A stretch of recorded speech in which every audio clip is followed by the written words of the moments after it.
The Galactic Council's chamber erupted in a symphony of clicks, hisses, and electronic warbles that the universal translator rendered as laughter. Ambassador Elena Vasquez stood at the podium, her hands steady despite the mockery echoing from the assembled alien delegates. She had just finished humanity's presentation on defensive capabilities, and the response was exactly what Earth had expected: contempt. The Grand Chamber of the Orbital Station New Harmony housed representatives from 47 different species, each more technologically advanced than humanity. The Zarathi delegation, with their crystalline bodies that could phase through solid matter, dominated the center seats.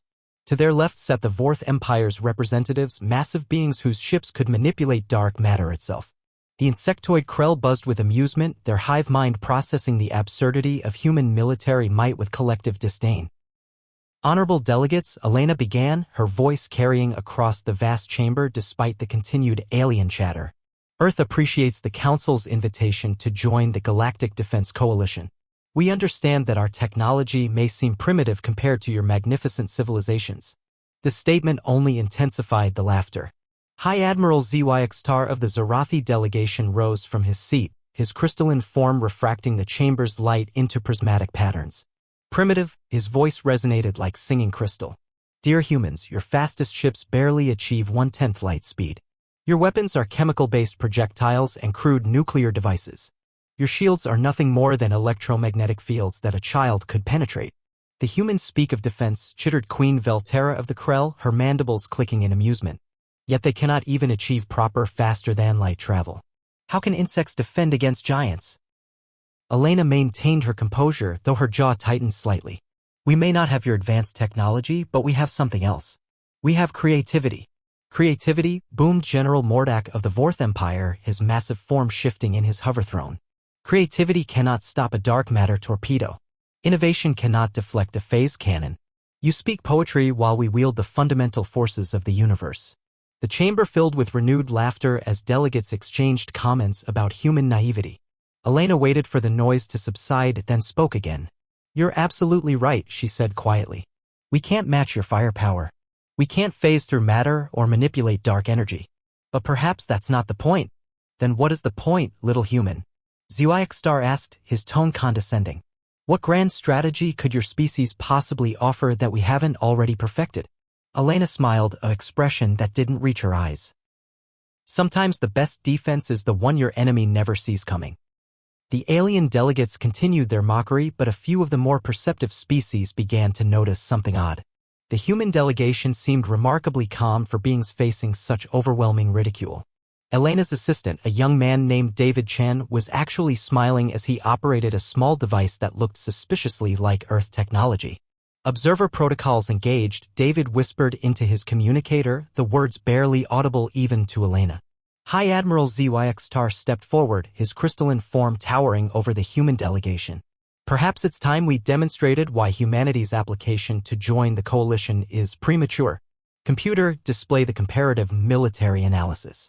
The chamber's central hologram activated, showing a three-dimensional representation of various fleets. The Zarathi displayed their phase ships, vessels that could exist in multiple dimensions simultaneously. The Vorth revealed their dark matter dreadnoughts, each one capable of creating artificial black holes. The Krell showed their bioships, living vessels that could adapt and evolve mid-combat. Then came humanity's section. A handful of relatively small metal ships with primitive rocket engines and basic shield generators. The contrast was so stark that even the more diplomatic species couldn't suppress their amusement. Observe, Zyxtar declared, the futility of human ambition. Your largest warship is smaller than our scout vessels. Your entire fleet couldn't challenge a single Zarathi cruiser. Numbers don't lie, added General Mordak. Your species has exactly 47 active warships. We have cataloged every one of them orbiting your primitive world. Elena's smile widened slightly. Have you? Of course, Zyxtar replied dismissively. Our sensors are quantum-based. They can detect the movement of individual atoms across light years. Nothing escapes our observation. Interesting theory, Elena said, nodding to David. David activated his device, and suddenly the chamber's main display began to flicker. The holographic representation of local space started to change, revealing something that made every alien delegate freeze in shock. Surrounding the station, previously invisible to all their advanced sensors, were dozens of human ships. Not the primitive vessels they had catalogued, but sleek, angular craft that seemed to bend light around themselves. They had been there all along, watching, listening, recording everything. Impossible, Zoextar whispered, his crystalline form dimming with shock. Our sensors detect everything. Nothing can hide from quantum observation. You're right, Elena replied calmly. Nothing can hide from quantum observation, but everything can hide from quantum observers. The chamber erupted in chaos as each species frantically activated their own sensors, trying to understand how an entire human fleet had remained undetected. Emergency protocols activated as the reality of the situation sank in. How? Queen Velterra demanded, her collective consciousness reeling from the revelation. Elena walked to the center of the chamber, her voice carrying clearly despite the pandemonium. You all made the same assumption. You assumed that because we couldn't match your technology, we couldn't surpass it. You looked for what you expected to see. But the physics, General Mordak protested. Stealth technology of this level should be impossible for your species. Should be, Elena agreed. But you see, we learned something important from studying your civilizations. We learned that sometimes the most advanced solution is the most predictable one. David's device projected new data showing the quantum signatures of the cloaked ships. While you perfected detection, we perfected deception. While you built better sensors, we built better ways to fool them. Stealth isn't about being invisible, Elena continued. It's about being overlooked.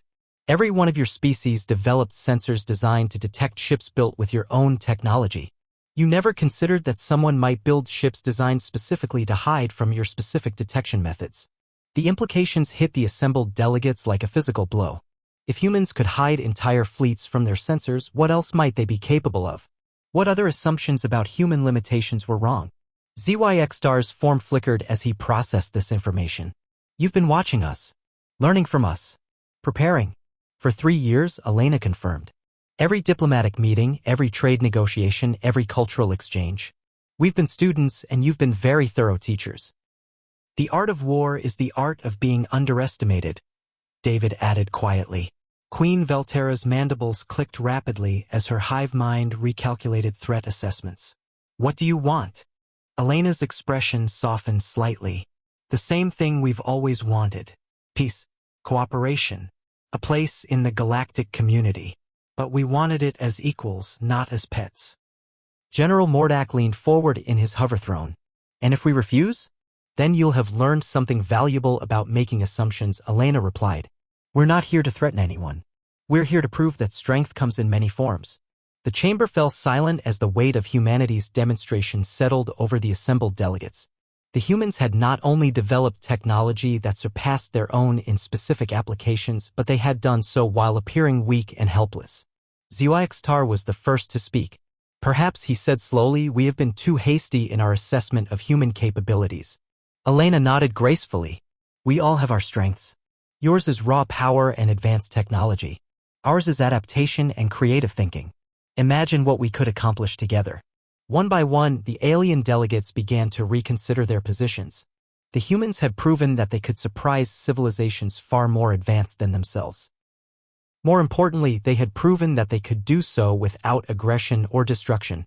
Welcome to the Galactic Defense Coalition, Queen Velterra announced, her tone carrying new respect. It seems we have much to learn from each other. As the session concluded and the cloaked human fleet began to decloak in full view of the station, Elena allowed herself a moment of satisfaction. Humanity had earned its place among the stars not through conquest, but through cleverness. Sometimes the best victory is the one where nobody has to lose, she said to David as they prepared to return to Earth with news of their success.